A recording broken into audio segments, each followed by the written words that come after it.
It's Sunday, February 23, 2025. I'm Anthony Davis. Welcome to the Weekend Show, where we make the time to consider the news of the week. You can support my work and independent journalism at patreon.com/5 Minute News. Our guest today is a Democratic strategist and commentator who's receiving millions of views on TikTok and Instagram and here on YouTube as well. Sawyer Hacket, welcome back to the Weekend Show. Great to be with you, Anthony. How are you? Very good. And I'm very thrilled that you're here because, people need to know that there are people out there who are pushing the messaging and who are saying all the right things. And we are currently witnessing the dismantling of our constitutional framework. And as Russell Vogt, the new head of the Office of Management and Budget, described, we have entered a post-constitutional order. This represents nothing less than a gradual unraveling of American progress through history. It's not just an attack on the Constitution, it's also an assault on history itself. One example of this is the weakening of the civil service. And from the progressive era to the New Deal, the Great Society, these institutions have shaped the nation. And now we see direct challenges to birthright citizenship and the 14th Amendment. This is the deconstruction of the administrative state as Project 2025 described it. Where do the Democrats even start with all this stuff? Yeah, I think, Democrats find themselves in the political wilderness at a time where it's absolutely the worst time to be in the political wilderness. We've been, locked out of power. We don't control the House. We don't control the Senate. We don't control the White House, and we don't control the courts. And at the same time, we have a, wannabe autocrat, or, at this point, I think it's probably fair to say that he is an autocrat who is allowing a rogue billionaire and a team of unelected minions to come in, root out essentially anybody who has been a public servant for decades, working on vital programs for the American people, for working families. And they're dismantling I think what they see as the entire image of the federal government so that they can build it up to benefit themselves. And I think, whether it's the corruption that we're seeing coming out of Musk or the corruption we're seeing coming out of Trump with these Oval Office business deals that he's making, it's going to be a free-for-all, I think, a feeding frenzy of corruption for the billionaire class and Trump allies who they have no regard for our democracy. They have no regard for the republic. They have no regard for the rule of law. And anything that sort of stands in their way right now, it seems like they're hell-bent on taking down those barriers so they can achieve, their vision for what America looks like. And it's dark times. I'm not going to lie. It's pretty dark times. There is a kind of collective denial going on, isn't there? Because people are so busy working and living their lives, and what goes on in Washington, the federal government doesn't directly affect you unless you access federal services, or maybe you're paying your taxes, or there's a national disaster, an emergency. And, I fear that people won't really get a sense of quite how much deconstruction is going on until they really need them. I get the sense right now that Americans have never felt more disillusioned and powerless in the face of what they feel like a full frontal attack coming from the Trump administration. I think, Americans turned out in droves to rebuke Trump after 2016. We had a strong, vital resistance throughout the entirety of the Trump presidency in his first term. We had a great midterm election in 2018, and we won back the White House in 2020. And then despite all of that, and despite everything that he said on the campaign trail, this man was reelected to office after January 6th, after all the corruption we've seen. And I think there's a sense out there among the public that, what good is there in fighting back? Why should I take to the streets? Why should I risk potential, political persecution, potential violence, threats and intimidation from right-wing outlets and the Proud Boys or whoever else it may be? I think I get this sense that the powerlessness has sort of stunned the voting public, and I think a lot of elected Democrats into silence at a moment where we absolutely need the exact opposite. If there was a time for resistance in this country, it's right now, because in 2016, Trump was surrounded by a lot of sort of establishment figures, Republican figures, who they still pretended at least to care about things like the rule of law or constitutional democracy. He's eliminated all of those guardrails now, and his wildest impulses are fed and bolstered by these right-wing fanatics. They're not curtailed, and so I think there's a sense of disillusionment. There's a sense of powerlessness, but it's kind of a chicken and the egg situation, because you need the outrage signal to get the elected Democrats to do something, and the elected Democrats need to send that outrage signal back to the public so that they know that they should be out there in the streets demanding change or demanding a stop to some of these actions that they're taking. So it's a little bit frightening situation right now. I think we're still trying to kind of grapple with we're only in the first month of the Trump presidency right now. So I do think it's going to reassemble itself. I do think there's going to be some serious protests, some serious actions that show that people are not supportive of these things that are coming out of the Trump administration. But it's taking some time to rebuild, and that's, I think, where the threat is right now, because there's so much pain and destruction happening in this moment. History tells us that protest is the solution, and to just kind of throw down your weapons and retreat is not the way that you overcome this situation. And I don't mean weapons physically, by the way, just in case anybody thinks that that's the case. But there have been major protests. The corporate media have not covered them. There was the No Kings Day last Monday, No Kings on President's Day. And people braved freezing temperatures, both at the Capitol and East Coast cities, trying to enter the Arizona State House to oppose a bill that would bolster federal immigration enforcement in Florida and California. There was hundreds of protesters doing Not My President's Day protests, and this No Kings theme was orchestrated by the 50-51 movement, and so there is some organizing going on, but you just wouldn't really know it if you were just sticking to the kind of regular news networks. They know that Trump is box office, and that once again there is money to be made. It's been somewhat alarming to see the lack of coverage of the protest, of the backlash. Yeah. Not only in this country, but around the world, there's these protests going on. And I think the media has sort of, they've fallen victim to this Steve Bannon flood the zone strategy where, right, they're just pumping the media ecosystem full of news, on an every hour clip. And, I think it's taking reporters who have to write articles about every single one of these, executive orders that they're passing, or confirmations that they're, facilitating through the Senate, or whatever it may be. The media is both, has capacity issues. Journalists are being laid off left and right. They have journalistic programming concerns here. A lot of these networks are paying Trump millions in settlements right now as we speak, over bogus claims of defamation. And they're, I think, trying to assess the landscape. Where is the power and where is the energy in this country right now? I think, they're seeing somewhat meager protests compared to 2016, and they think, okay, well, this is not as newsworthy as, say, a mass deportation effort, or the confirmation of an insane person like Kash Patel to be the FBI director. So there's just all of this stuff happening.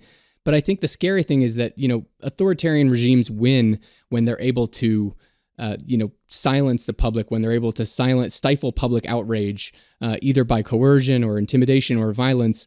And I do think that there's an element of that right now, that folks aren't taking to the streets in mass the same way that we saw last time around. Some of that pain that you talked about, I think, is going to help facilitate that. And I think that there's a lot of pain coming. I mean, just for example, this week we saw another major plane crash at a time when they're cutting hundreds of FAA workers.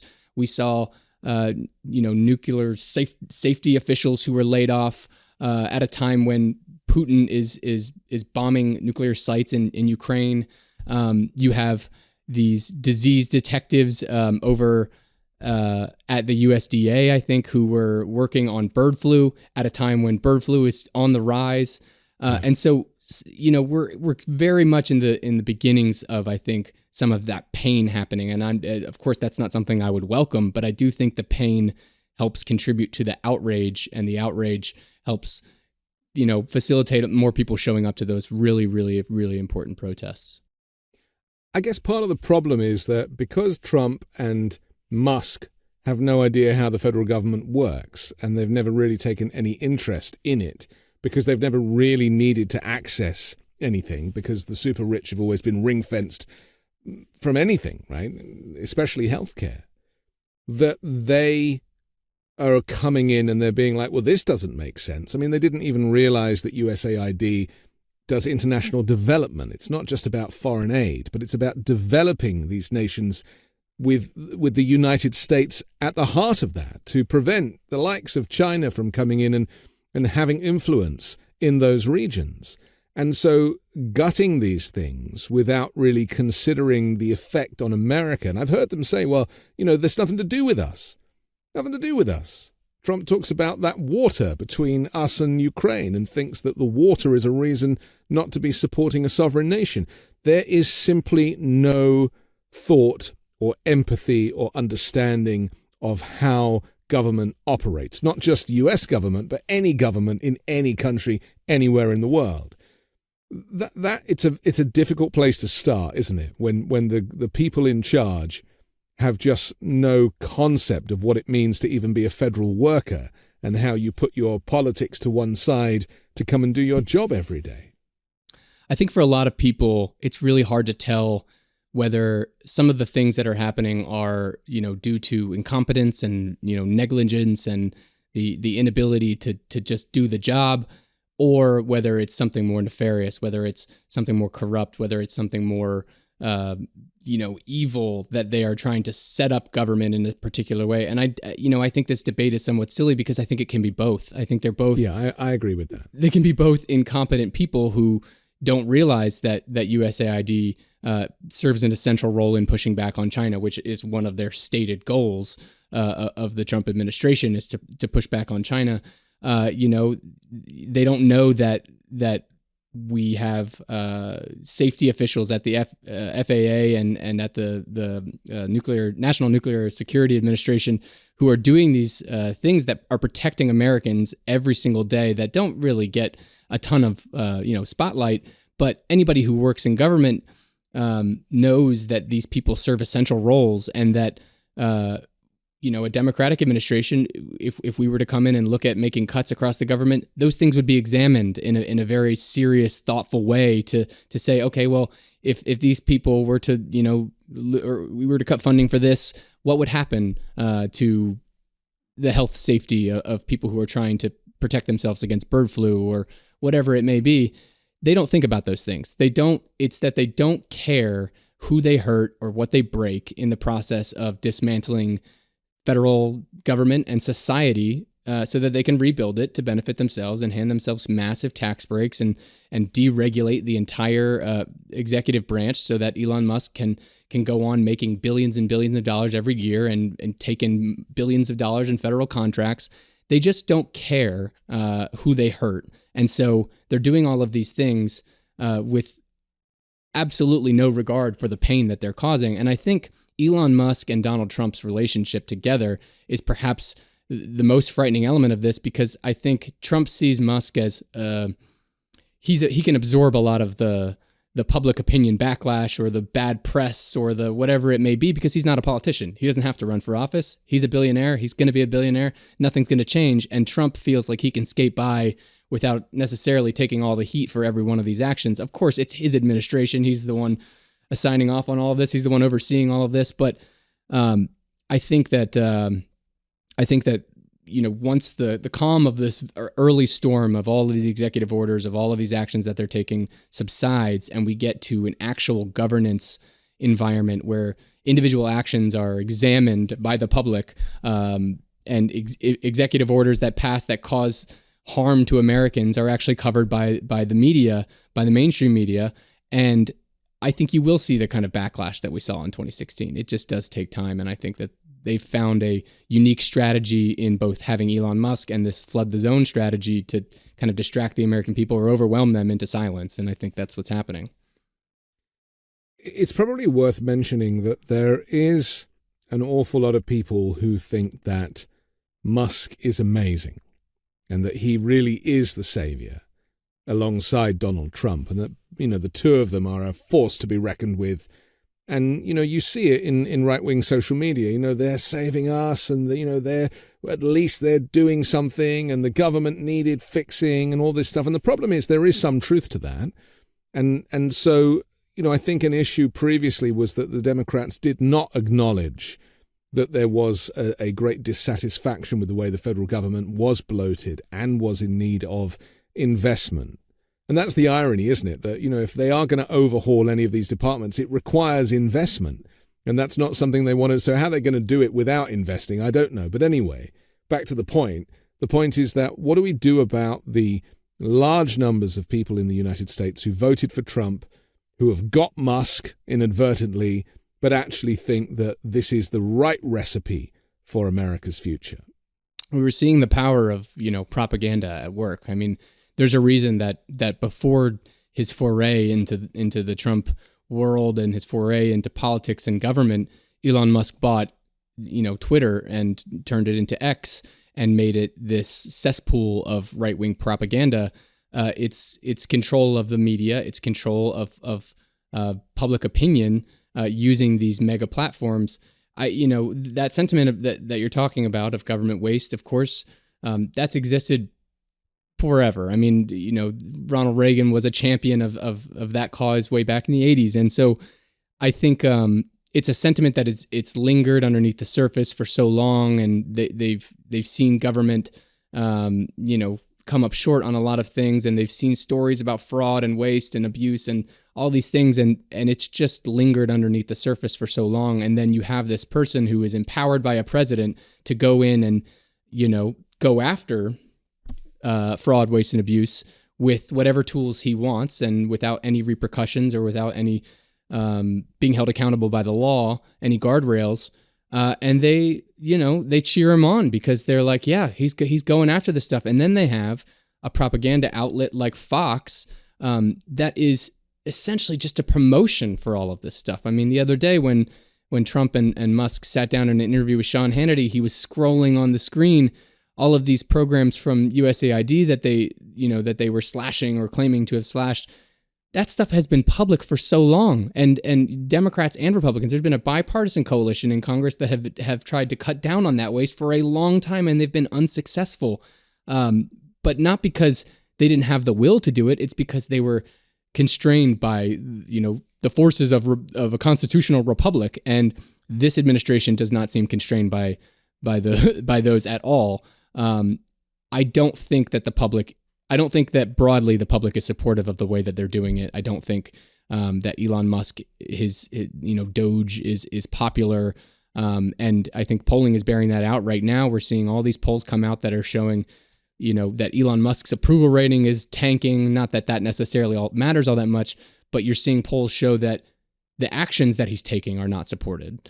And you're starting to see Donald Trump's approval rating and his the way that voters look at his actions are coming down as well. And so if Elon Musk starts to be a drag on Donald Trump, that dynamic can change very quickly. The Vice President, J.D. Vance, he said that judges should not have the authority to limit the executive's power, and said it's a direct attack on the foundation of the American legal system and the rule of law. This is where we cross over into the constitutional crisis, when Trump ignores judges' rulings. And additionally, Trump has claims that he is above the law. He likened himself to a monarch or a king.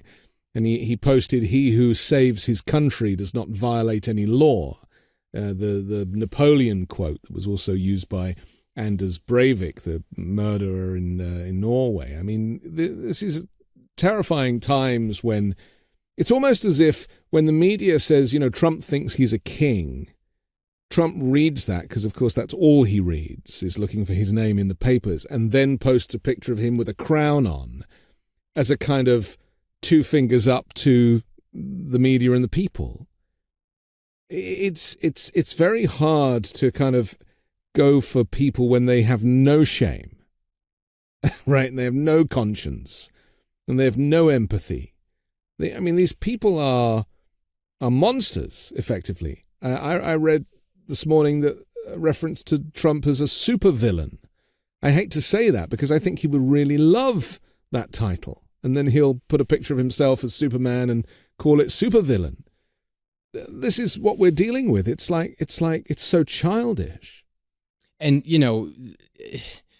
it doesn't matter now in hindsight, but these were the things that we were all warning about ahead of the election. And, of course, it's on Democrats, the party itself and elected Democrats to have conveyed that message appropriately to the American people ahead of time. And, I don't necessarily think that we did. I think people lived through 4 years of Trump, and so they think of him as, and it was bad in many ways, terrible in many ways, but it wasn't catastrophic in that it didn't end our democracy. It didn't, we came pretty close on January 6th, but there wasn't this moment in which violence was needed to protect the republic from Trump or anything like that. And so, we still got to vote in 2020, right? So. Right. That was that happened. That's probably not going to happen this time around. And I think the public broadly just thinks that liberals and the media tend to, hyperbolize some of these things about Trump and what he is and what he stands for. But they don't even look at what's coming out of his mouth or what's coming on his Twitter screen. He's saying these things himself. It's not us saying them anymore. It's him. It's him saying that he wants to run for a third term. It's him saying, or J.D. Vance saying, that judges can't control the legitimate power of the executive. It's him quoting Napoleon saying, he who saves his country does not violate any law. These are actions that he is taking himself, and the media is so overwhelmed that they're not able to contextualize these things for the American people. And there's a whole block of people out there, about 40-something% of the public, that just doesn't care. They just don't care. Yeah. In terms of constitutional crisis, we are absolutely nearing that moment. Trump has ignored elements of judges' orders already, of course, but we haven't seen some sort of directive from the Supreme Court or the high-level appellate court that he has violated yet. That will be the moment, I think, where a lot of folks in the media, especially, will finally say what we're dealing with, which is a constitutional crisis that we are very much on the breaking point of. We talked about at the outset, Democrats being in the political wilderness and being locked out of power in the House, Senate, White House, and the courts. If he does, reach that constitutional crisis level, if he does decide to ignore an order from the Supreme Court, what are they going to do? I think we know that congressional Republicans aren't going to do a damn thing about it. And the courts don't have an army to stop Trump. It's going to take the public. It's going to take the public showing up in mass in the streets. It's going to take, people getting creative with how we protest and how we display that outrage, because I think that outrage matters. It really shows elected officials that they need to show some spine, Democrats in Congress especially. But I also think it signals to the broader world and to the broader country that, we're not happy with what's happening. We're all just not okay. It's not, I think a lot of people see what Musk is doing, see what Trump is doing, and they assume, oh, well, half the country supports what he's doing here. This is okay. At least he was elected, and this is what he was elected to do. And that's not the case. These people, even Trump supporters are not supporting what he's doing. There was a poll, I think, this morning that came out that showed 84%, I think, opposed his, pardoning of January 6th rioters. 86%. That's a broad coalition of people across, all ideologies who are rejecting some of the actions that he's taking. And so it's on us, I think, Democrats, elected Democrats, to turn that outrage, to turn that opposition into, bodies in the street. So let's talk about the numbers, because Trump claims that he has a mandate, and which he, by a whisker. This is the thing. Now that all of the numbers have been counted, he won the popular vote by 1.5 percentage points. The Electoral College, as we know, is rigged and stacked in favor of Republicans. There's been huge amounts of voter suppression over the last 4 or 5 years, well, for decades, but they ramped it up in swing states in the last 4 years because they knew that that was the best chance of winning the election, preventing people from actually voting or purging votes. And then, of course, there's the disinformation, which has played a huge part in Trump being elected. So whilst his election was legitimate on paper, there is so much debate to be had about how legitimate it is when you are allowed, courtesy of Citizens United, to have someone like Elon Musk spend $270-odd million on helping him win the election. The reason I'm saying this is not because I'm an election denier, but because it seems to me that there are more people who didn't vote for Donald Trump than who did. Oh, yeah. And that's what's important going forward, right? If you consider that, he got 77 million, Harris got 75 million or whatever, then you have like another 60 million who either didn't vote or whose votes weren't counted. I mean, there are more people who didn't vote for Trump than those who did. How do the Democrats harness that movement? It's one of my biggest pet peeves in political discourse is, the constant refrain of, half the country voted for this. Half the country did not vote for this. Half the voting population did not vote for this. I mean, he did not get 50% of the vote. He did not get 50% of the popular vote. But not only that, there's a huge population of Americans who did not vote, who were eligible to vote and did not vote. And then on top of all of that, digging into the data, this mandate, he may have been elected, fairly, and we can debate fairly because there's plenty of unfairness that went into that election, but they didn't support the individual policies or the approaches that he's taking right now. I mean, First of all, he did not campaign on cutting veteran care. He did not campaign on slashing critical spending on working class families, on slashing Medicaid spending, which they've just proposed in the new Republican budget, almost $1 trillion in cuts. Medicaid serves predominantly Republican voters more than it does Democratic voters in red states. There's a reason why populists like Steve Bannon are championing those things, because it would be crazy for the Republican Party to go after their own voters and strip them, millions of their own voters, of their health care. Trump did not campaign on these things. He did not campaign on a rogue billionaire staging a hostile takeover of every federal agency, of dismantling the Department of Education and the Consumer Financial Protection Bureau, which is extremely popular, in its fight against junk fees and going after big corporations who are price gouging us. These things, this has been a constant problem for the Democratic Party, is that the individual policies that we support, the vision that we are campaigning on is extremely popular with the voting public. Vast majorities of Democrats, independents, and Republican voters support our agenda over their agenda, and yet, Donald Trump can still be elected. It's a real problem, I think, for the Democratic Party, and I think it's a messaging problem, it's a branding problem, it's a strategy problem, it's a media problem, a media ecosystem problem, and Trump he's the perfect politician to kind of fit right through that, those gaps of public knowledge, and this, I cannot stand this he has a mandate framework, because this man won by a few 10,000 votes in a couple swing states, did not get 50% of the vote. It was not a mandate. It was not a sweeping election. Yes, he won, all the battleground states, but that's the way the country moved. When the country moves in one direction, the swing states tend to move in one direction. It doesn't necessarily mean that he has broad support for, attacking our institutions, attacking investments in working families, attacking federal employees. That's not what he was elected to do. But Republicans know that because they got a clean sweep in that election, and that their tactics of disinformation and voter suppression worked, unlike their last coup with Mike Pence and the fake electors scheme, which failed, that they know that they're onto something now. And it's so much so that they've reintroduced the SAVE Act, that would require all citizens to produce a document like a passport or a birth certificate each time they register to vote, even when they re-register if they move. And it's this kind of unprecedented national requirement has the potential to block millions of eligible Americans from casting ballots, most likely for Democrats. And so my fear is that they've managed to work out how to play the system so that a Democrat can never win another election going forward.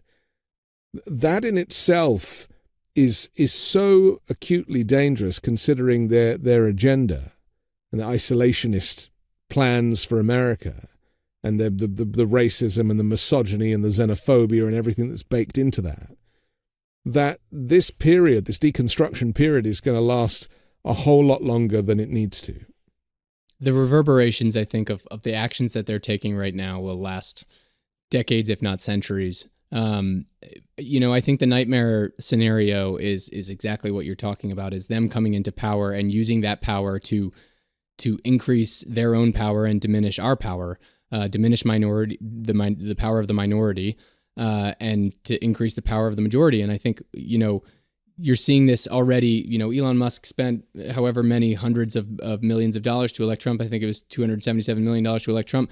He's already set his sights on the next few races that he can use, spend his millions and billions to control our democracy. There's a big Wisconsin Supreme Court race on April 1st. And Elon Musk just dropped $2.5 million into that race so that Republicans could take that seat and take control of the Wisconsin Supreme Court. In 2020, that court blocked Trump's attempt to overturn the election by just one vote. And so now they're trying to ensure that that does not happen again, that they have someone in there who's going to do their bidding, who's going to rig future elections for them, who's going to carry out their MAGA agenda to ban abortion and go after voting rights and go after, the ability for people to cast a ballot fairly. This is exactly the fear I think a lot of Democrats had in them taking over, is that they're going to use the majority power to curtail us even more, and prevent, I think, fair elections moving forward. I don't want to necessarily say that our elections won't be fair moving forward, but I think if they're successful in some of the efforts that they're going to be taking, or at least trying to take, that's very much a possibility, and that's frightening. And I think it should be alarming to Americans. It should be more alarming than it is. But I think that's a problem of Democrats, and it's a problem of the media. So we have to start telling those stories right now. Because it's not illegal what they've done. This is what's so clever about the purging of votes, in various districts, is that it's done in such a stealth-like way. And I was encouraging people to kind of search for, to go online and to try and see where any of these new voting policies showed up. And they're all months ago, like way before the election. So by suppressing the vote much earlier than the election, in different places at different times, it doesn't really kind of connect and show up as one major event that people need to be like, oh my God, look what they're doing. Because it's been done very subtly and very cleverly and legally. And that is why they're like supervillains, because they're able to kind of play that game. And just in response to what you were saying about Musk and his spending, he's going to throw $10 million at Nigel Farage and the far-right Reform Party in the UK and try and get him elected there. And he's currently doing it in Germany with the AfD. And as we know, he's been hosting the leader of the far-right kind of Nazi sympathizing party there. I mean, so much so that their approval rating has gone down because Musk has attached himself to their party. It's almost like it's too much Nazi for Germany, which is, I mean, it's great, but it's like, it's just so weird we're even having to have these conversations. I think the extent to which, Elon Musk has been radicalized and red-pilled by his own platform, the platform that he ended up buying, has been underreported. Yes, he's addicted to it, isn't he? He's addicted to it, but this man, he is a Nazi. I mean, he is a a white supremacist. He does want authoritarian rule in this country and around the world. He is about as dangerous of a human being as you can imagine in proximity to the president of the United States. And not only that, to be the wealthiest man in the world, to have those massive government contracts, to have the ability to control satellites in space that can monitor Americans, or the ability to, shut down a media platform that people use to communicate around the globe. These are authoritarian actions. He is an authoritarian. Trump is an authoritarian. And I think the bromance between these two is about as lethal as it comes, because Musk is not accountable. He's not an elected official. He's not a politician. He doesn't need to speak like one. He doesn't need to act like one. He doesn't even necessarily care that he's getting the backlash that he's getting from the media or from the public, because it only digs him in, entrenches him even further into those right-wing views, in those far-right views. I think the only way to curtail that is really for Democrats and the public to really start examining how he gets his power. I think we should start by, considering taking ourselves off of X. I think we should consider, selling Teslas, not renting Teslas, not getting in Ubers that are driven by, that have Teslas. We need to start thinking about how we can diminish his power, either economically, politically, whatever it may be, because the further entrenched I think he gets within this White House and within this federal government, the more damage he can do and the more he can carry out that, neo-Nazi vision for the world that he's carrying out, here and in Germany and in France and all over the place. So it's really scary. And I think that the public, needs to kind of be driven by the shoulders and shaken, because it's just, it's kind of flying under the radar right now. And they see him as this person who is this wealthy, billionaire, eccentric tech guy who's come in and built all these great companies. But, that's a story of Silicon Valley. That's a story of the mainstream media.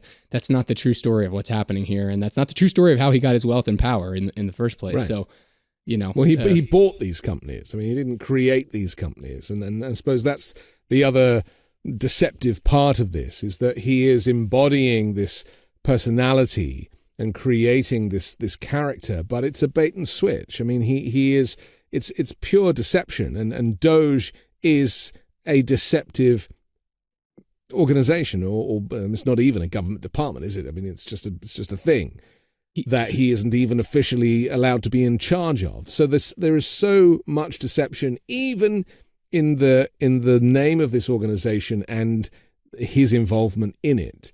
And I think once people, as you say, start to realize that it's a cover for deconstructing the administrative state, but also so many of the things that he claims to have found, the corruption he's found, it's a lot of it is just based in racism or misogyny. I mean, it's all diversity, equity, inclusion, and accessibility, things that he is just politically opposed to.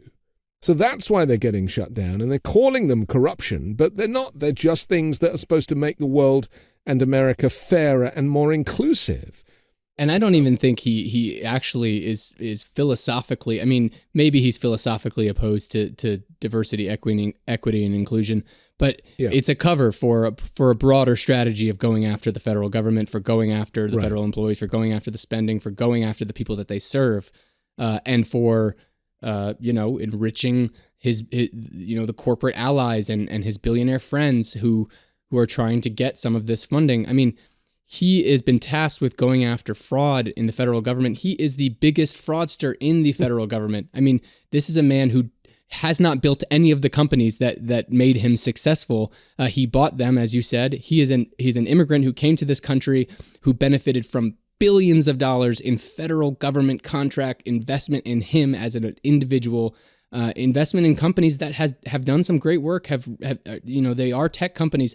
But you see it in his insecurity about how he loves to present. The other day in that interview with Sean Hannity, he's wearing a shirt that says tech support, and it's just funny because he's not a tech guy, and people in tech laugh at him because they think he's a clown. He doesn't know what he's doing when it comes to tech. Well, it's the same as Trump. I mean, they tell us that they're geniuses, right? Have you seen? There's a story about him paying consultants essentially to make him look good at video games because he wants to be good in the gamer community. He wants to be considered a gamer. It's just so pathetic. I mean, he creates fake accounts on X that say he's a great dad and posts pictures of him and his kids, and they're run by him. And it's so pathetic. And I think the story of Elon Musk, is a false story, of course, but it's starting to come apart at the seams, and I think the public is quickly realizing it, and that's why you're seeing these polls that show not only his favorability falling, but Americans expressing alarm at what he's doing to the federal government and its services. We have to take a quick break, but I want to come back and talk about the Democrats and their strategy for taking this on, and who might be best placed to lead the charge. We'll do that next here on The Weekend Show.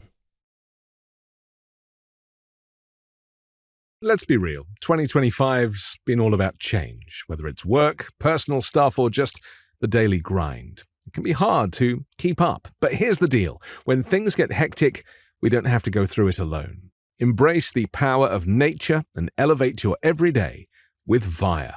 Trusted by over 500,000 happy customers, Via is the Swiss Army knife of wellness, dedicated to harnessing the natural benefits of hemp to create high-quality wellness products. Whether you're looking to improve your sleep, focus, or recovery, Via has something for you.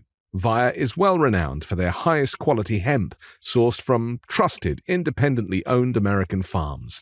And the best part, Via legally ships to nearly all states in the US in discreet packaging directly to your door with a worry-free guarantee, no medical card required. So, if you're 21 plus, check out our link to Via's website in our description and use code WEEKEND for 15% off. And if you're new to Via, get a free gift of your choice. That's 15% off with the code WEEKEND. So, it's a new year, 2025, and you're thinking, how am I going to make this year different? Am I going to build something for myself? I'm dying to be my own boss, or see if I can turn this business idea I've been kicking around into a reality. But I just don't know how to make it happen. Shopify is how you're going to make it happen, and let me tell you how. The best time to start your new business is right now, and Shopify makes it simple to create your brand, open for business, and get your first sale. Get your store up and running easily with thousands of customizable templates, no coding or design skills required. All you need to do is drag and drop. Their powerful social media tools let you connect all of your channels and create shoppable posts to help you sell everywhere that people scroll. Shopify makes it easy to manage your growing business. They help with the details like shipping, taxes, and payments from one single dashboard, allowing you to focus on the important stuff like growing your business. With Shopify, your first sale is closer than you think. Established in 2025 has a nice ring to it, doesn't it? Sign up for your $1 per month trial period at shopify.com/weekend, all lowercase. Go to shopify.com/weekend to start selling with Shopify today. That's shopify.com/weekend. We're back on The Weekend Show. I'm Anthony Davis, and Sawyer Hacket joins us. Sawyer, we need people like you who are cutting through on social media, who are pushing the message that Democrats are opposing what is coming out of the Trump regime. And we were talking earlier about people going out and protesting. I would argue that social media is a modern form of protest. Arguably, you reach more people. It's a little bit like a campaign sending out door knockers versus reaching people through Facebook, for example. I mean, it does have a broad reach. And millions of people will be watching our videos because they care and because they connect and they want to know that there are people out there who think like them. Do you feel that the Democrats have learnt their lesson from the loss of the election with Kamala Harris as the candidate? And how have they adjusted their strategy going forward? I think we're still in the process of learning those lessons. I think there was many lessons to learn. And I think those lessons, some of them stem from the Harris campaign. I think more of them stem from the Biden campaign that preceded it. I think the Democratic Party has to come to terms with the fact that we have lost support of working class voters. And that did not happen, in the very short period of time that Kamala Harris became our nominee and ran for president. It almost proceeded all the way back, before President Obama. So I think, in learning some of those lessons, I think the Democrats have kind of looked at two different approaches. It's, do we kind of appease the right-wing talking points and, don't talk about transgender issues and stay away from DEI and, kind of stay away from these cultural issues that are really dividing, especially white working class voters? Or do we embrace a more populist message? Do we embrace an economic vision that's completely centered around working class voters? Do we distance ourselves from corporate money and billionaire money and instead take on those people as the correct villains of our society? Especially right now, as we're seeing somebody like Elon Musk and the 13 billionaires that are in the Trump cabinet right now. To me, the latter approach of harnessing a populist working class message is the one that has more appeal. I think just as important as that message, though, we need some messengers. I think the Democratic Party actually, contrary to a lot of the commentary out there, we have a deep bench of really talented people. And I think you're seeing some of those people start to step up in this moment. I think you're seeing folks like Senator Chris Murphy from Connecticut, who is really harnessing that populist language and calling out the corruption, calling out the billionaire class kind of taking over America, the fabric of our country. You're seeing folks like Greg Casar, who is the new chair of the Progressive Caucus, who's really leading Democrats with that kind of outraged message and fighting back. There's a lot of really talented Democrats out there. And I think one silver lining of this weird moment we're in as a party is that it gives the opportunity for new leaders to kind of emerge from the political wilderness and show themselves. And I think, we have a couple messengers at the top of our party who are in their senior years, folks like Chuck Schumer and Nancy Pelosi, who I think folks are ready for a change. We're ready for some fresh blood, some fresh faces. I think Hakeem Jeffries is going to be a good leader. I think he's, still not the same kind of messenger approach I would want of, being aggressive as possible and going after some of these things. But I think, some of those lessons need to be learned really quickly because I think right now there's a sense out there that their voters aren't seeing Democrats step up to the plate. They're not seeing Democrats sound the alarm about all these things happening.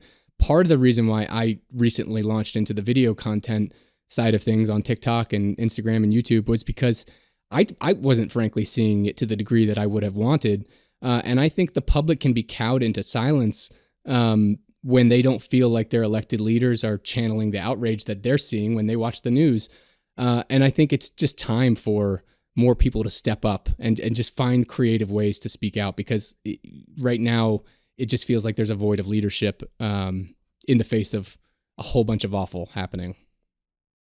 Do you think that the Democrats know that Hakeem Jeffries is not up to standard, that he's a great strategist, that he is, great at messaging, but he isn't necessarily the superstar to counteract the supervillain? I mean, is that conversation being had? I mean, I think, Hakeem Jeffries spent a lot of time underneath the wing of Nancy Pelosi, learning a lot of party strategy, legislative strategy. I mean, you say what you will about Nancy Pelosi, and I've said plenty, but she is a master of legislative power. She understands the dynamics of Congress. She understands the parliamentary rules. She understands how to control her caucus and keep them united when they need to be united. To me, that's the most important thing that Hakeem Jeffries needs to do in this moment is the ability to keep the caucus united. Schumer, too, because especially when we have like these big budget fights that are coming up. March 14th, the government runs out of money and Republicans need to pass a spending bill. They haven't passed a spending bill without Democrat help in a decade, I think it's been. And so they're going to have to come to us. And are we going to be able to keep our entire caucus in both chambers united in saying, no, you're not getting a single vote from us for any budget until you put guardrails on Elon Musk, until you restore funding that was, frozen by this administration, until you rehire those federal employees who are not under the purview of the executive, until you do some of these things that I think people are expecting of Democrats. We have leverage, very limited leverage, but this is one of them. So step up and do it. Step up and use that leverage to fix some of the problems. If voters feel like, they're pushing you to do something and you step up or you fail to step up and use your power to benefit them, then they're going to be even more disillusioned and feel even more powerless. And why would they show up in the streets to protest? And why would they, show up in the midterms to vote when the last time that they put you in power, you didn't deliver for them the way that you campaigned on? So I really do think that it's a matter of like perspective for folks like Jeffries and Schumer, that this is not business as usual. Like we're in a knife fight to the death right now, and like it's time to start thinking about it that way, because talking about the institutions and what Congress is supposed to do and how we're supposed to act and comport yourself, nobody cares anymore. That's out the window. Time to start fighting. Well, Trump certainly doesn't care. I mean, my worry is that with presidential immunity that he's been granted by the Supreme Court, he's just going to say, well, I don't need you to pass a budget resolution, and I'm just going to do it anyway. I mean, this is the fear that the actual structure and the construct of Congress, Trump doesn't care for. They're kind of anarchists, but, they're also billionaires. So there is some conflict there. But leadership what I'm seeing, the people like AOC who are actually saying explicitly what needs to be said, because I feel personally that Jeffries is very good at dancing around the subject, and he does a great dance, and I love the way he talks, and I think that he's really smart. But there is a certain acuteness of delivery that you're getting from some of these other Democrats who maybe don't have the authority that they would really enjoy if they were allowed to step up. I'd love to see Jasmine Crockett being on the front line. How do we get those people to kind of, to get fast-tracked into senior leadership in the Democratic Party? I think one of the biggest mistakes that the Democratic caucus made over the last year was, not putting AOC in charge of that oversight committee when she put her name out there to run for it, and instead decided to pick, Jerry Connolly, who is a great man, a good Democrat from my home state of Virginia, but, is in his late 70s and suffering from some medical conditions, and definitely not the voice of outrage and opposition that you need in a moment where you're fighting autocracy. I think I'm not necessarily optimistic that Democrats are going to be able to fast track any of those people into major leadership positions. I think some of them are going to have to get creative about stepping up and just being those voices on their own volition. I mean, I think, I think they can be launching some of their own media channels themselves. I mean, Ted Cruz has a podcast that he's been making millions off and sending into his campaign accounts. Why aren't Democrats creating some podcasts? Why aren't Democrats, holding daily press conferences and protests outside of the White House or out front of the IRS or the Treasury Department or the Department of Education? Democrats are going to have to get creative here and step up in unique ways. And I think every single person has their own platform, their own ability to reach the American people. AOC is an expert at channeling both the message and finding, the platforms to get to different audiences. I think all Democrats need to do that. And I think the ones who are not stepping up, who are kind of sitting back and, spending time in their districts, at home and not fighting back, are the ones that we're going to face some harsh realities next time we have primary seasons coming up. At the same time, we are somewhat powerless in this moment. I mean, we don't have a lot of authority. We don't have a lot of power. And like what you said, Trump is going to ignore the law in a lot of respects, and he could just ignore the Supreme Court. What power do we have to fight back? To me, we have two arenas of power, and that's public opinion and it's the markets, and both of which they are pretty allegiant to. I mean, you saw in the first administration, Trump's lowest moments were, family separation and trying to dismantle Obamacare. In moments where the public is genuinely upset at something that the president is doing, he has backed down. He's backed down in the face of public opinion. We're going to have to really bolster that this time around. And then secondly, in the markets, they are responsive. These people's wealth are controlled by the movement of the Dow every single day. And so when you see tariffs tariff announcements that tank the markets the next morning, Trump backs down on those tariffs immediately. And so there's ways that we can step up here. There's ways that we can still fight back, legislative, judicial, and public opinion wise, that I think people are looking for. We're just going to have to get a lot more creative. And bringing the receipts, because the thing is that pretty much everything that Trump says and that Musk says are untrue. They're just not based in fact. And so that we have enough evidence, through video and the tech that we all have access to actually call them out. And so it should be kind of easy, to me anyway, to, you're never short of material to work with. And Trump is so disinterested. He just didn't want to get prosecuted and go to prison, right? So he got over the line. I mean, he only won by that much. He only needed that much of a nudge to get over the line to safety.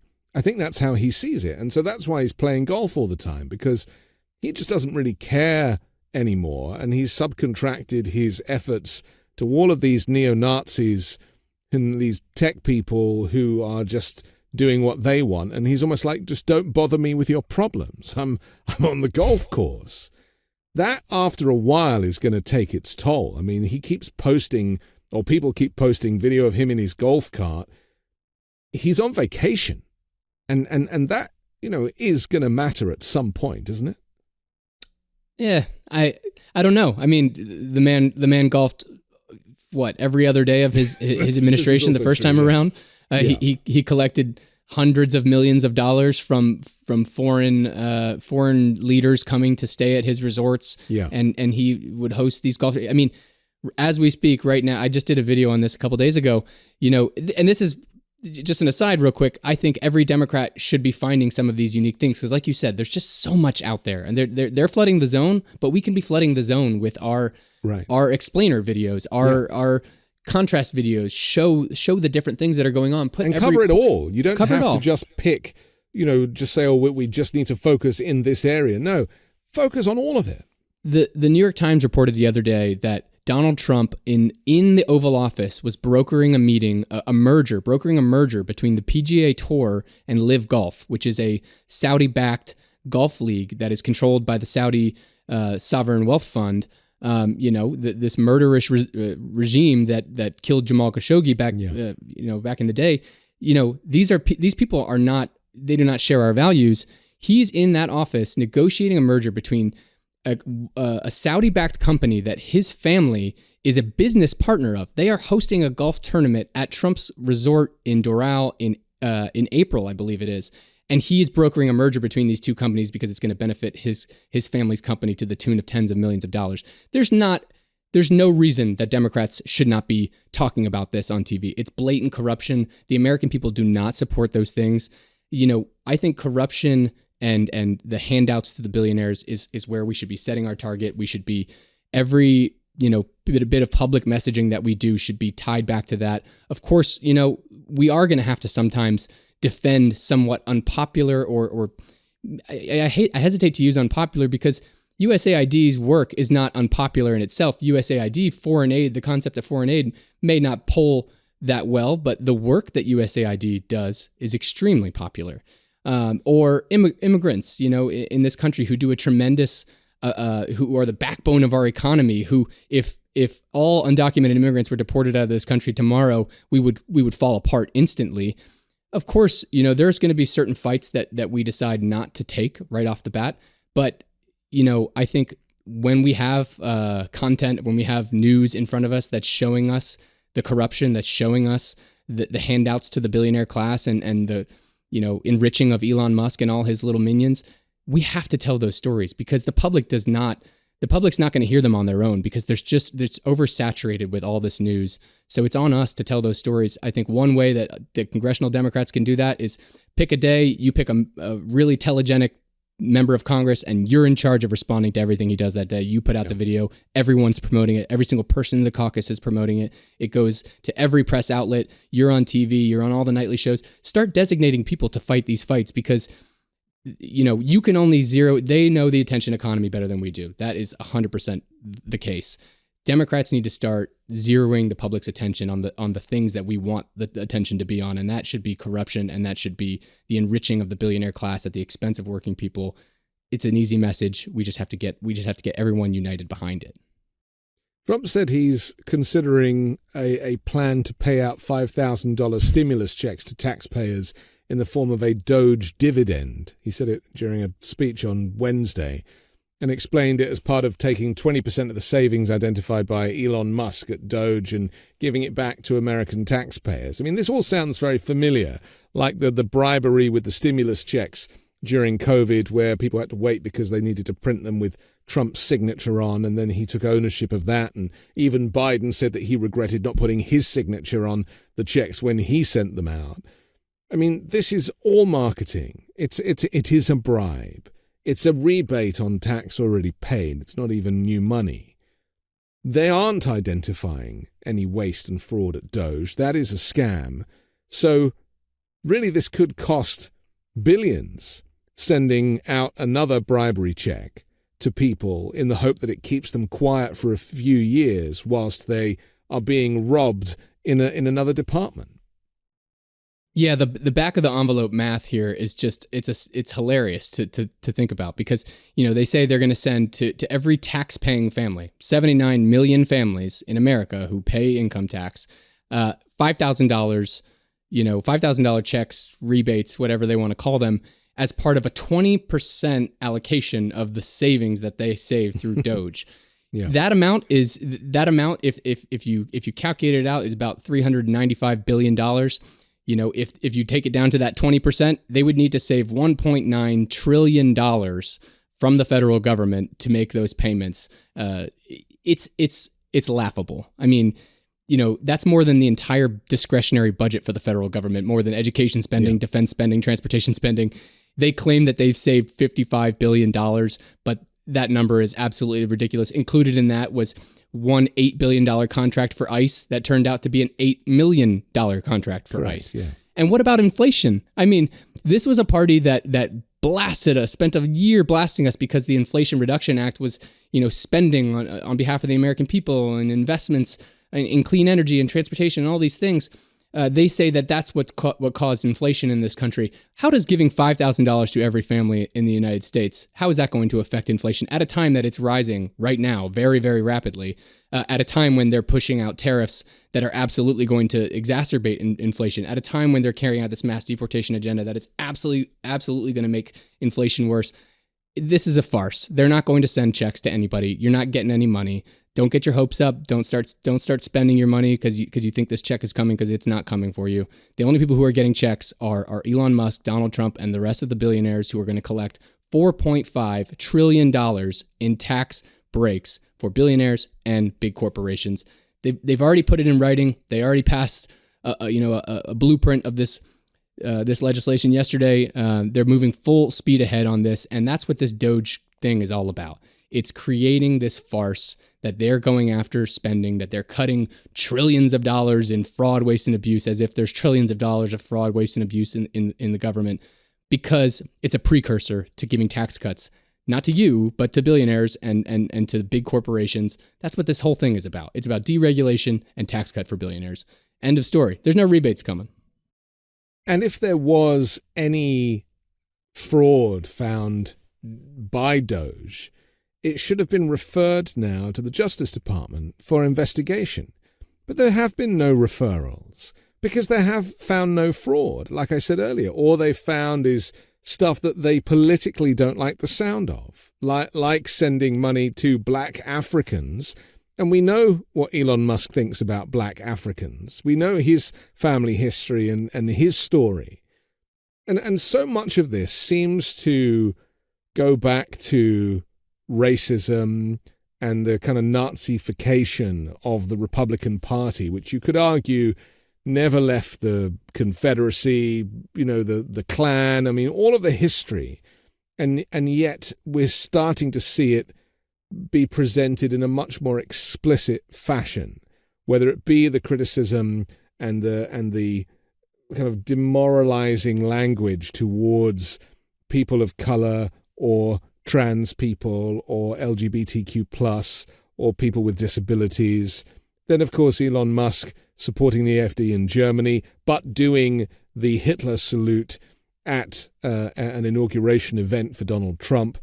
And then just this week, we've seen Steve Bannon get up at the CPAC conference and, make the case that if we stop now, then that's their only chance. If we keep going now, the Democrats will never get in power. He kind of closed up his speech and then he threw his hand into the air with a Nazi salute. I mean, at what point are people going to join the dots and realize that there is a common theme with an awful lot of these white supremacists, and that is their support of the Nazification of America? Yeah, Steve Bannon and Elon Musk have been at each other's throats since Elon came into the picture. Yeah. I think Bannon even called him a parasitic illegal immigrant at one point and a fraud. Right. But they're really two peas in a pod. I mean, they both have no problem completely debasing themselves and throwing up Nazi salutes in front of thousands of people, and they know exactly what they're doing. They're doing it for the reaction. They're doing it for the outrage.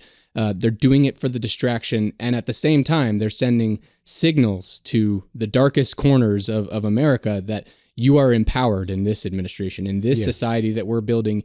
You are not diminished. You have a voice and you have power, and you shouldn't be afraid to use force, and you shouldn't be afraid to say these vile racist things, these horrible Nazi things, because you have an ally in us, in the White House, in the Republican Party's chief, Donald Trump's chief strategist, and the wealthiest man in the world have your backing. They're throwing up Nazi salutes at major rallies. And that doesn't mean that, just because it's a distraction, just because they're doing it on purpose, does not mean that Democrats shouldn't talk about it.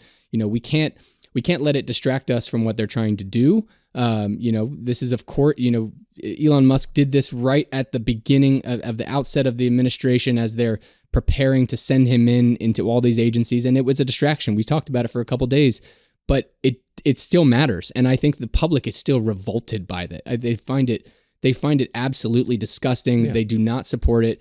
And so I don't think that we should ignore it. I mean, you just saw it at CPAC a few days ago.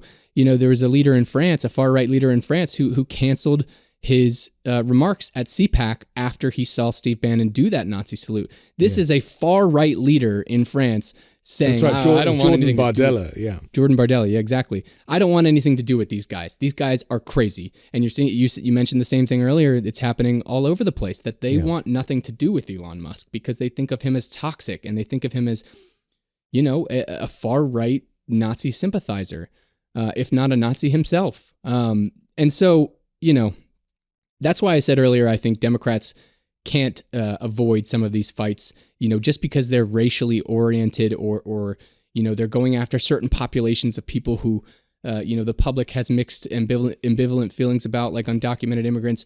We have to fight every fight, because every inch of ground that we cede them is an inch that they're going to take, and it's an inch that's going to cause tremendous harm to a lot of people, marginalized people, people of color who they have fixed their ire on. We have to be that coalition that can both fight them on those issues, but also call out the corruption, call out the extremism. We have to be able to do both. And say it out loud. I mean, I was thinking back to, I was watching a video of Eric Trump from like 10 years ago doing a kind of white power symbol with his hand, and Lara Trump kind of bats him away. And then Donald Trump Jr. making a speech and doing white power symbols until he then forgot to do it, so kind of stopped doing it after the first couple of minutes of the speech, because it was clearly intentional at the top when he still was smart enough to remember that he wanted to do it. I mean, these calls to action, the Proud Boys, stand back and stand by, good people on both sides. I mean, how many times do they have to kind of let slip their true intentions? I mean, Trump again this week has been talking about eugenics. Musk has been talking about eugenics. They do believe in this white superior race. And America doesn't look like that anymore. And as much as they would love to go back to that, it's too late. And so, the only way that they're going to achieve that white supremacy is either by shutting people out or ethnically cleansing, as Trump wants to do in Gaza. I mean, the where this is headed is very, very worrying. And I think it's been proven more than ever with Trump's take on Ukraine, where he has repositioned America to support Russia. And now the European allies are going to have to form their own coalition, not to fight just Putin, but to fight America as well. Now, considering that 80 million people died in the Second World War, and come the end of it, we knew who was on whose side. For Trump to change all of that, considering all the veterans and all of the people who gave their lives for peace in Europe, all undone by one orange insecure man.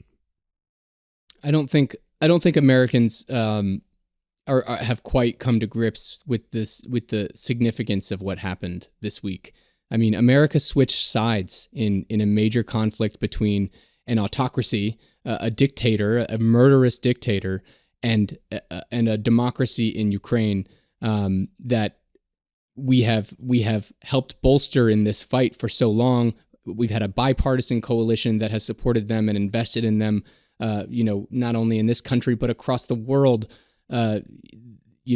We are now part of the Axis powers in a fight between good and evil. And I don't think that the media is explaining that to the public in a compelling way. I don't think that they're putting this in the correct context that it is. I mean, you have Donald Trump essentially switching sides in this war. You have him calling Vladimir Zelensky a dictator and saying that he started this conflict between Ukraine and Russia. I mean, that is a Vladimir Putin talking point. That's their message. That's their propaganda.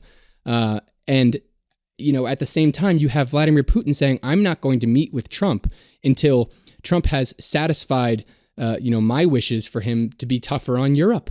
So we have not only have we abandoned Ukraine, we've abandoned Europe, we've abandoned all of our allies who have invested in democracy in Ukraine, and you have this is the Republican Party. This is the party of Reagan and leaders who fought Russia, John McCain, who were such hawks against this man and this administration in Russia. And all of that just completely turned on its head the second Donald Trump won this election. You have Republicans in Congress right now who are just stunned in silence. They won't say a damn thing about it. Where the hell is Lindsey Graham right now? It's such a dark moment for the world, and I think Democrats would be wise to do some outreach to our allies in Europe to reassure them that the majorities in this country, the vast majorities in this country, are on the side of Ukraine, that we want to see democracy prevail, not autocracy prevail, and that just because we have this authoritarian leader in this country who wants to be like Vladimir Putin does not mean that he has achieved that same level of control over his population the way that Vladimir Putin has. We oppose all of this, and we need to make sure that that's very clear both to the American public and around the world, because our allies cannot afford to stand down from this fight, even though we are, which is extremely depressing. It's being confident to tell it like it is. The Nazification of the MAGA Republican Party, there is enough evidence of that now. And I would say that Trump switching sides, as you describe it, is really the icing on the cake. And if you can't see that now, then you are purposely choosing to not look up. And that's really very worrying, because this new world order that the tech broligarchs are planning, It's all written in Project 2025. We had warning about this. We knew that this was their plan. They are seeing it through. Trump is too lazy to kind of really get into the weeds of it. He's always wrong about everything. He doesn't bring any detail, doesn't read anything. And so all of these announcements that we've heard from Trump on this subject, including from J.D. Vance at that frightening speech that he made in Munich, and then that speech that Pete Hegseth gave at the NATO summit, all of the language was Putin talking points, had come straight out of the Kremlin's press office. And then Trump just repeated it. It's extremely depressing. I mean, I think you look at what's happening, this week with, you have the president's administration, negotiators from the White House who are in Saudi Arabia, negotiating a peace deal with Russians. Yeah. And there's no Ukrainians there to negotiate this deal. I mean, why are the Saudis there? I mean, probably because he wants to talk about the Gulf thing as well. You have one murderous regime hosting, a wannabe autocracy and an autocracy to negotiate a peace about a democracy. It's astounding. And I think what you said about Trump, Trump is not well read enough to understand these ideologies or understand the power structures that lead to authoritarianism. Elon Musk, I don't think is well read enough either, but I think he's red-pilled enough that he's spent time in these circles and knows the theory here. They know the logic. They know the steps that you take. They're trying to present this as if this is the will of the people, as if this is democracy in action. This is the democratization of Nazification. Like they think that by presenting this as the will of the people, they can kind of facilitate a movement into authoritarianism. And I just don't think the public buys it. The public is not. They do not see Nazi salutes from Steve Bannon and Elon Musk and think, oh, interesting. There's a contingent of the American public who supports this. Like, we know who Nazis are. Like, that is an essential part of our education and socialization as Americans. The more that these people are put out into the limelight, the more that they're exposed as the Nazis that they are. I think the more you'll see both protests start to pick back up, you'll see polling really start to tank, you'll see the markets start to tank. Donald Trump, I think, had an opportunity here in winning this election to really cement himself as this leader and rise off of these BS media narratives about what his election meant and all these things.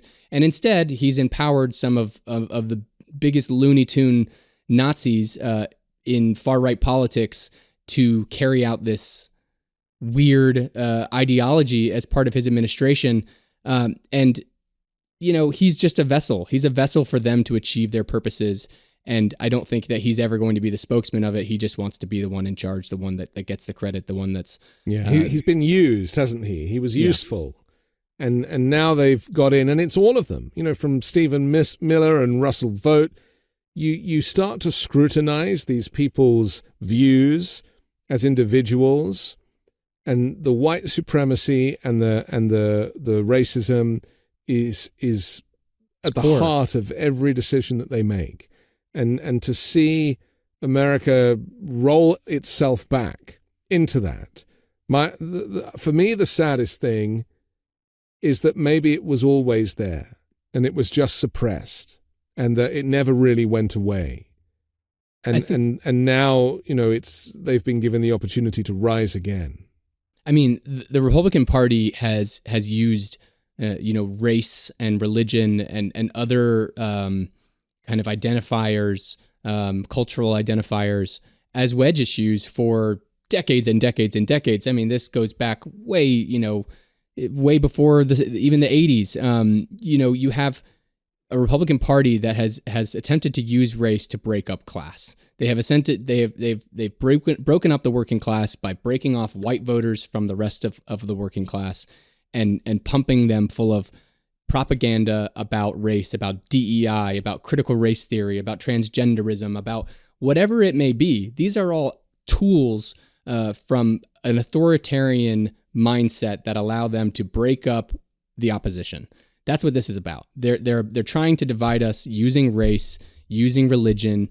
Of course it's racist. Of course it's anti-Semitic. Of course it's all of those things. But it's also a useful tactic. Trump knows the tactic. He gets the tactic. He gets driving a wedge between your opposition. What I don't think he understands is that the offshoots of that ideology are the Stephen Millers, are the Steve Bannons, who they want higher purposes than just dividing the opposition. They want to demolish the opposition. They want to suppress the opposition to be nothing. And they want to, facilitate this authoritarian vision for this country. That's not the same thing as winning elections using race, which is what the Republican Party has been doing for years. So yes, of course, it's been going on in the background forever. They've just found the next step in the process, and they've empowered the darkest voices to carry it out. With no adults in the room, with no guardrails, legal or political, with no oversight.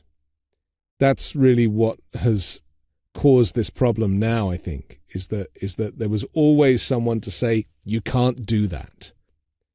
And that now has gone.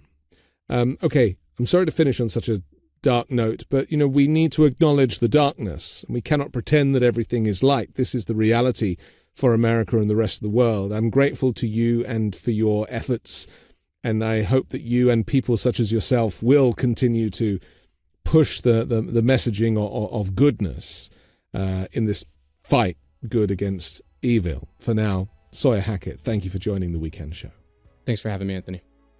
I'm Anthony Davis. Don't forget to support me and independent journalism at patreon.com/5 Minute News or by joining the 5 Minute News YouTube channel. I'll come back next Sunday with a brand new special guest and more factual news to discuss on the 5 Minute News Weekend Show with Midas Touch.